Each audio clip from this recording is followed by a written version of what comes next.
Guillaume Caour. Allez, le buzz du net avec Guy Birenbaum. Guy, cette loterie annuelle pour obtenir la carte de résident, la green card, comme disait Julie, carte de résident permanent américain, elle est la cible d'arnaques sur le net? Oui, tous les ans, 55 000 personnes peuvent la gagner, cette green card, dans une loterie organisée par le département d'État américain. C'est la Diversity Visa Lottery qui attire parfois jusqu'à 11 millions de candidats. Il est vrai que cette carte de résident permet de s'installer, de travailler légalement aux États-Unis et qu'elle autorise tout immigrant légal à demander la naturalisation américaine au bout de 5 ans de résidence. Au passage, Guillaume, imaginez la même opération dans notre pays où la plupart de nos politiques sont au mieux des adeptes de l'immigration choisie et vraiment pas de cette immigration de hasard. Je dis ça, je dis rien. En tout cas, la belle loterie américaine, elle est toujours visée par des escrocs. Alors, quelle est cette arnaque là cette fois-ci?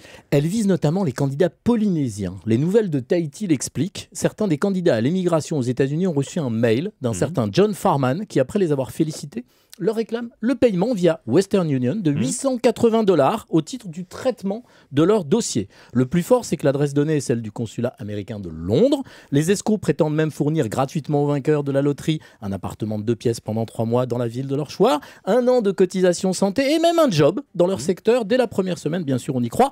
Du coup, l'agent consulaire des États-Unis en Polynésie française a été alerté par des candidats. Il en a profité pour rappeler que le département d'État n'envoie pas de notification par mail aux participants. La seule voie officielle pour recevoir des informations est de se rendre sur le site du programme dvlottery.state.gov.